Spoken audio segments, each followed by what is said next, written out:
और आप देख रहे हैं बस्ती न्यूज टाइम। आज हम उपस्थित हैं बस्ती के महुआ डाबर में, जहां नेताजी सुभाष चंद्र बोस की जयंती पर एक गोष्ठी और स्वास्थ्य शिविर का आयोजन किया गया है। जिले के तमाम जो बुद्धिजीवी हैं और जो तमाम जो है आसपास के जिले के लोग हैं, जिन्होंने जो कि कहीं ना कहीं नेताजी से या उनके विचारों से जुड़े हुए हैं, वो लोग आज यहाँ उपस्थित हुए हैं। और इसी क्रम में हमारे साथ उपस्थित हैं एक ऐसे शख्स जिनके जो है दादाजी आज़ाद हिंद फौज के एक सिपाही थे। आइए इन्हीं से जानते हैं किस प्रकार किस क्या थे। सर, क्या परिचय है आपका? शेख मोहम्मद जावेद उर्फ नवाब, स्वतंत्र सेनानी, शेख रज्जा वली के वंशज हैं, परपोत्र हैं और बम्बई से हम आए हुए हैं। सालम जी हमको निमंत्रित किए थे तो आए, ये नेताजी के में आए थे और ये प्रोग्राम में हम शामिल हुए। और ये जितने स्वतंत्र सेनानी हैं हम सब में जाते हैं, सब हमको बुलाते हैं, जाते हैं और अच्छा भी बहुत अच्छा लगता है। और इनको सबको भी ऐसा करना चाहिए। और हमारे दादा जो है, उनकी 4000 की फौज थी, जो 1857 में जो अंग्रेज से लोहा लिए आजमगढ़ जेल का फाटक तोड़कर श्री जगबंधन सिंह जो कैद हुए थे उनको आज़ाद किया और सब जितने बंदी थे सबको आज़ाद किए। और उनको सरहद पे लोग अंग्रेज ने गोली मारे, गोली मार के शहीद किया गया उनको। और उनकी 6 छावनियां जो गांव में थी, और ये 50 गांव के जमींदार भी थे, 50 गांव में भी छावनियां थी। और सर ये कि 4000 की फौज उस टाइम मायने रखती है, बिल्कुल मायने रखती है कि 4000 की फौज लेके चले और बगावत की अंग्रेज से। और बहुत विधिवत लड़े, लोहा बहुत बहुत अंग्रेज से लड़ाई हुई, लड़के जो शहीद हुए हैं। मैं उनका वंशज हूँ, मुझे गर्व है। और सर मैं काम कर रहा हूँ उत्तर प्रदेश, अरे पूरे भारत में, कि जो गरीब हैं, विकलांग हैं और जो यतीम बच्चे बच्चियां हैं उनके लिए शादी ब्याह का मामला, जो बीमार हैं उनके शादी इलाज के लिए, और एक विकलांग स्कूल, एक विकलांग कॉलेज, ये सब करने का और रखता हूँ। और ये आगे काम चालू है मेरा। मैं पूरे देश का दौरा कर रहा हूँ, सम्मानित लोग हमें कर रहे हैं और ये बहुत जल्द काम होगा। आप एक जो है स्वतंत्रता संग्राम सेनानी के परिवार से भी जुड़े हुए हैं और आप सामाजिक कार्यों में भी आपकी संलिप्तता है। ऐसे में हम चाहेंगे कि हमारे जो वर्तमान के युवा हैं उनके लिए आप एक संदेश बताइए। मैं उनको यही संदेश दूंगा कि जो बच्चे हैं आज, ये जो अंग्रेज से लड़के शहीद हुए हैं, उनके ऊपर थोड़ा फोकस करें, उनके ऊपर, और पढ़ाई में भी फोकस ज्यादा से ज्यादा करें हो। और जो ये ज्यादा आज बच्चे जो ज्यादा बहुत ज्यादा मैं देख रहा हूँ कि मोबाइल में बहुत ज्यादा मोबाइल के अंदर देख के ये इनका मामला खराब होते जा रहा है। तो वो कम करें, ये पढ़ाई में ध्यान दें और जो ऐतिहासिक चीज है उसको पढ़ लिख के देखें कि क्या हमारा इतिहास है, क्या क्या हिंदुस्तान का इतिहास है। उनको नहीं मालूम ये चीज, तो वो पढ़ें और वो देखें कि क्या हमारा इतिहास है। ये मोबाइल में और इसमें टाइम पास कर रहे हैं, तो इनसे यही बोलूँगा कि आप लोग ये करिए कि अपना इतिहास अगर देखना है तो आप किताब में देखिए, किसी के जबान पे आके प्रोग्राम कोई होता है तो उसमें शामिल होके जुट के आके देखिए सब कि क्या मतलब इतिहास है हमारा। लेकिन ये बच्चे जो समझ से बाहर हमारे, हम तो नहीं बोलेंगे, लेकिन आज ये बोल रहे हैं कि बच्चे जितने हिंदुस्तान के हैं वो अगर इतिहास पढ़े तो बहुत अच्छी बात है। सर, आज नेताजी सुभाष चंद्र बोस की जयंती पर आयोजित इस कार्यक्रम को आप किस प्रकार देता है? बड़ा उत्साहित महुआ डाबर का जन समुदाय है। हम उस वीर सेनानी को आज याद कर रहे हैं। और हम ही नहीं, हिंदुस्तान के गलियों में, कस्बों में, शहरों में आज उस भारत माँ के लाडले के सुकृत्यों को, कार्यों को याद कर रहे हैं और उनके बताए रास्ते पर चलने की सौगंध खा रहे हैं, जिससे हिंदुस्तान में राष्ट्र धर्म और राष्ट्रीयता की बीजें कभी ओझल न होने पावे। कार्यक्रम के साथ स्वास्थ्य शिविर को भी जोड़ा गया है, इसे किस प्रकार आप देखते हैं? बहुत अच्छा कार्य है ये। भाई शाह आलम की जिनकी बदौलत ये प्रोग्राम किया जा रहा है, ये बहुत नेक काम है कि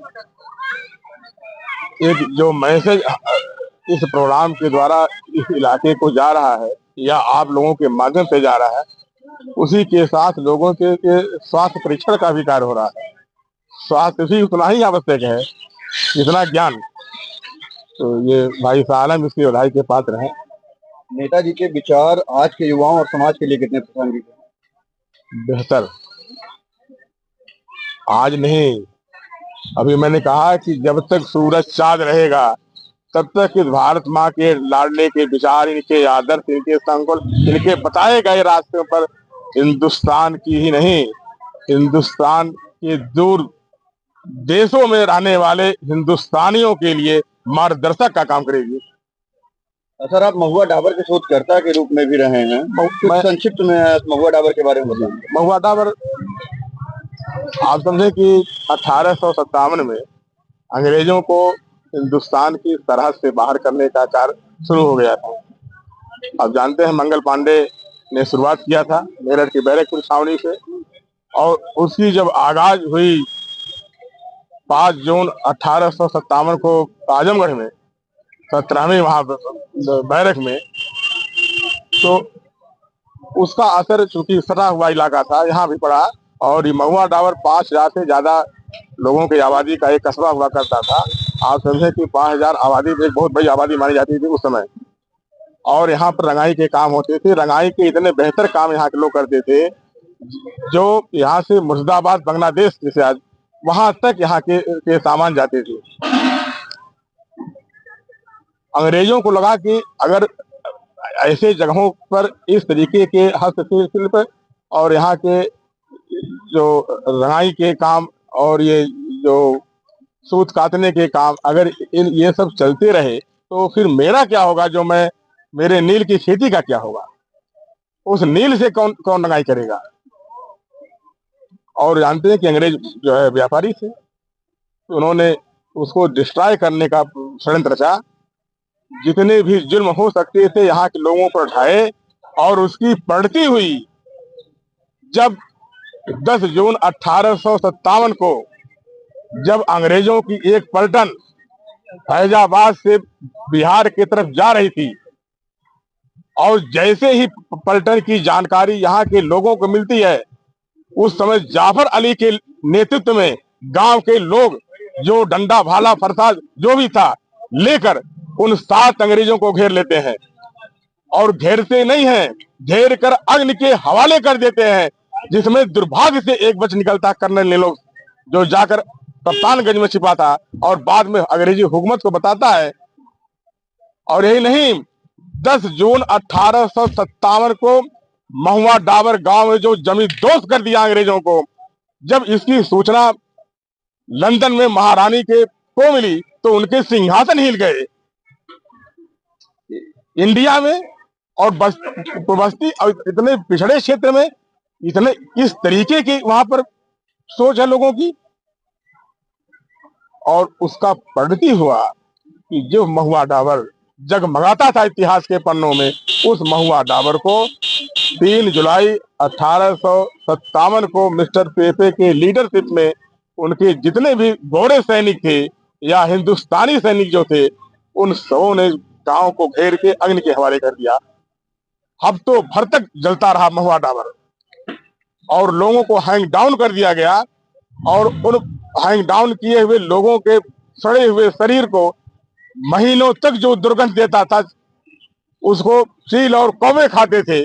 इस तरीके का उन्होंने पेश किया गंदा कारनामा कि जिससे हिंदुस्तान और यहाँ इस इलाके का कोई व्यक्ति अंग्रेजों के खिलाफ कोई विद्रोह न कर सके। तो आज इस महुआ डाबर, और यही नहीं, जो जज्बा यहाँ के लोगों का था वह जज्बा ही खत्म कर दिया, और इस इतिहास के पन्नों में, राजस्व के नक्शे में, राजस्व के अभिलेखों में यहाँ के गांव को समाप्त कर दिया, और एक बोर्ड लगा दिया पत्थर का, गैर चिरागी। नेताजी के जो है जयंती पर आप युवाओं को क्या संदेश देना चाहेंगे? हम चाहेंगे जो नेताजी सुभाष चंद्र बोस ने आदर्श, जो विचार जो दिए हैं, हम उनके रास्ते पे चलते रहें, और अगर हम चलते रहेंगे तो माई का लाल नहीं कोई विदेशी जो हिंदुस्तान की सरहद को आग उठाकर देख सके। आज मैं नेताजी सुभाष चंद्र बोस हिंदुस्तान में अकेला ही नेता हुआ, अकेला ही नेता के रूप में जाना जाएगा। उस नेताजी सुभाष चंद्र बोस को महुआ डाबर की पावन सरजमी से, जिसने अंग्रेजों के तख्ते को, उनके सिंहासन को हिला दिया था। आज इस भूमि से मैं हृदय से आप लोगों के समक्ष सादर नमन करता हूं और हम खुद और हम अपने लोगों से सदैव ये निवेदन करेंगे कि उनके बताए गए रास्तों पर हम चलें, और अगर ऐसा करें तो हिंदुस्तान को कोई भी आंख नहीं दिखा सकता। और इसी क्रम में हमारे साथ एक ऐसे व्यक्ति जुड़े हुए हैं जिन्हें पूरे जनपद में पेड़ वाले बाबा के नाम से जाना जाता है, जो आज के इस जो है कार्यक्रम में उपस्थित हुए हैं और अपनी सहभागिता की है। आइए इनसे भी जानने का प्रयास करते हैं। सबसे पहले बताइए कि कार्यक्रम में आप उपस्थित हुए, किस प्रकार की जो है आपको अनुभूति हुई? यह कार्यक्रम बहुत ही अच्छा रहा और सिर्फ हम लोग बस्ती तक ही नहीं सीमित हैं। हमारे जो कर्नल निजामुद्दीन साहब थे, नेताजी सुभाष चंद्र बोस जी के ड्राइवर थे और कर्नल थे। हम उनके घर भी गए हैं, जब वो बीमार थे तब पर भी गए हैं और जब वो स्वस्थ थे तब पर भी गए थे। दुनिया के सबसे उम्र दराज आदमी थे और हम पूछे कि उनके लड़के से जो अकरम भाई, हम पूछे कि भाई ये तो उनके जब ड्राइवर हैं तो कैसे कर्नल हो गए? तो उनके लड़के बताए कि नेताजी सुभाष चंद्र बोस जी के ऊपर जब फायरिंग हुआ तो उनके सामने जाकर उनका जान बचाए और गोली जो है, अंग्रेजों की गोली उनके यहाँ से क्रॉस की, तो इसलिए नेताजी सुभाष चंद्र बोस जी उनको जो है कर्नल का उपाधि दिए। और जब वो एक्सपायर किए तब हम उनके घर आजमगढ़ में ढकवा तमसा नदी के किनारे है, वहां पर अब तक जो है हम 3 बार जा चुके हैं। और वो अपना पूरा जो है इंग्लिश के बहुत अच्छे जानकार थे और उनका पूरा जो है बात बताते थे। वो सिंगापुर भी गए थे और तमाम जो है जानकारियां, और हम लोग जो है उनके संपर्क में रहते हैं। उनके घर आप चले जाएंगे तो सबसे पहले जब कोई मिलता है तो बंदगी में जय हिंद बोला जाता, वो लोग बोलते हैं, उनके परिवार के लोग कोई भी गया तो सबसे पहले वो जय हिंद बोलते हैं। उनके दरवाजे पर भी लिखा हुआ है जय हिंद। हम यह भी जानना चाहेंगे कि आप जिस पेड़ वाले बाबा के नाम से प्रसिद्ध हैं, थोड़ा सा संक्षिप्त में अपना परिचय हमारे दर्शकों को बताएं। देखिए, हम ये देखे हैं कि पेड़ से ही, जो वनस्पतियों से, पौधों से ही हमारा अस्तित्व है। अगर इस धरती से पौधे खत्म हो जाएंगे तो हमारा अस्तित्व भी खत्म हो जाएगा, क्योंकि ऑक्सीजन हमको यहीं से मिलता है। और मरने के बाद, चाहे वो हिंदू बिरादरी के हों चाहे वो मुस्लिम बिरादरी के हैं, उनको लकड़ी तो चाहिए ही।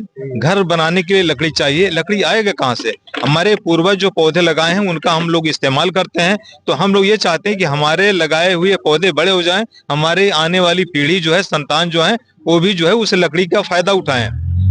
कोरोना काल में लोगों के पास पैसा होता था, लेकिन पैसा होने के बावजूद भी ऑक्सीजन नहीं होता था। ऑक्सीजन कहाँ से आएगा? अगर इस धरती पर अगर ये पेड़ पौधे ना रहे तो ये ऑक्सीजन कहाँ से मिलेगा? तो इसलिए हम जितने भी पौधे आज तक लगाए हैं, ट्री गार्ड के साथ लगाए हैं और पौधे का देखभाल करते हैं।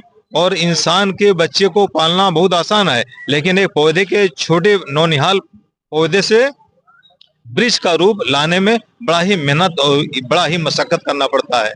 सर, इसकी प्रेरणा आपको कहाँ से मिली? ये मेरा बचपन से ही ये शौक रहा, ये आज से नहीं, बचपन से ही शौक रहा। तो हम ये देखते थे कि भाई गांव में तो तमाम पौधे लगे हैं, लेकिन शहर में जब आदमी आता है तो छाए के लिए तरस जाता है। अपना साइकिल, अपना मोटरसाइकिल, अपना 4 व्हीलर खड़ा करने के लिए उसको जगह नहीं मिलता है। तो हम कहें कि भाई पॉल्यूशन सबसे ज्यादा शहर में होता है, तो इसलिए पॉल्यूशन का जो प्रदूषण है, प्रदूषण को दूर भगाने के लिए सबसे ज्यादा पौधा लगाया जाए।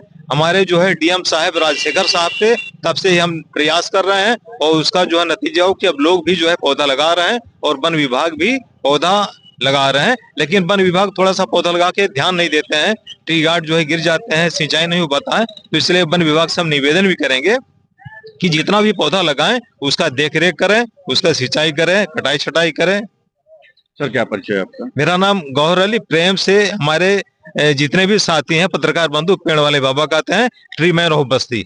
बहुत बहुत धन्यवाद। शिविर का आयोजन किया गया, लगभग कितने लोगों का जो है? लगभग यहाँ पे 60 से 70 लोगों ने अपना ट्रीटमेंट लिया है। और फिलहाल यहाँ पे शुगर की जांचें, कुछ एमपी की जांचें हुई हैं। और फिलहाल ये सेवा तो फिलहाल बहादुरपुर ब्लॉक में कंटिन्यू चलती ही रहती है। आज हम स्पेशल, ये जो शाह आलम जी हैं, इनके बुलावे पे हम स्पेशल यहाँ आए हुए हैं। क्या परिचय है सर आपका? सर, मेरा नाम अमित मणि पांडे है। मोबाइल मेडिकल यूनिट का मैं फार्मासिस्ट हूँ।